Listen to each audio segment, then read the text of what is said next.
Sarah Palin's daughter, Bristol Palin, was a very handsomely compensated spokesperson for abstinence-only education as a means of preventing sexually transmitted diseases and pregnancy and eventually needing to have an abortion because you got pregnant. And Sarah Palin was interviewed the other day about a bunch of stuff on CBS, but also about Bristol Palin being pregnant again. And Sarah Palin thinks it's all God's work. This is all God's work. She's getting chance after chance to have a baby or not have a baby. I don't know what Sarah Palin's talking about, but a lot of rationalization going on. Let's take a look at the video. Marriage falling through. Bristol's pregnant again. That can't be how you saw this playing out. Heck Unmarried no. and pregnant again. Heck no, because being a single mom is, oh my goodness, my heart goes out to the single parents, but my enormous admiration for what it is that they're able to accomplish doing double duty. And I watch Bristol do double duty all the time, you know, with her little boy Trip.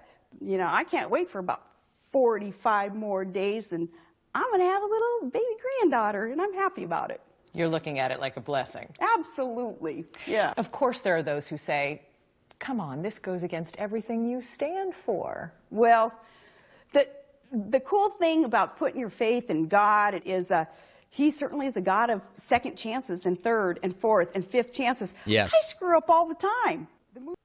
Yeah, and apparently Bristol Palin is going to need a third or fourth or fifth or sixth chance not to choose to have unprotected sex outside of marriage, which supposedly is the exact activity that her abstinence-only spokespersonship is supposed to prevent.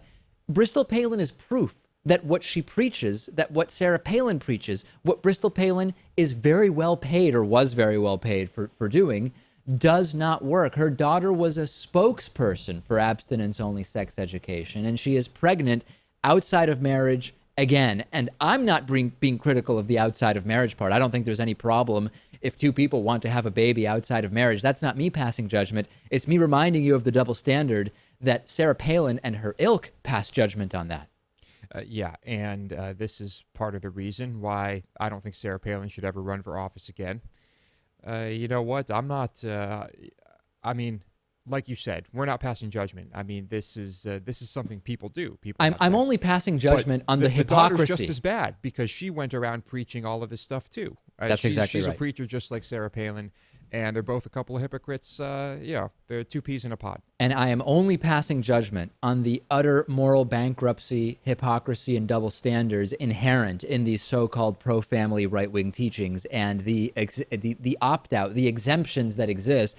Well, yeah, I mean, premarital sex is a sin, and birth control is a sin, and abortion is a sin. But my daughter, who's pregnant again, in spite of her abstinence-only education outside of marriage, this is God giving her opportunities. It is a wonderful thing. It is absolutely disgusting. The moral majority disgusts me, Lewis.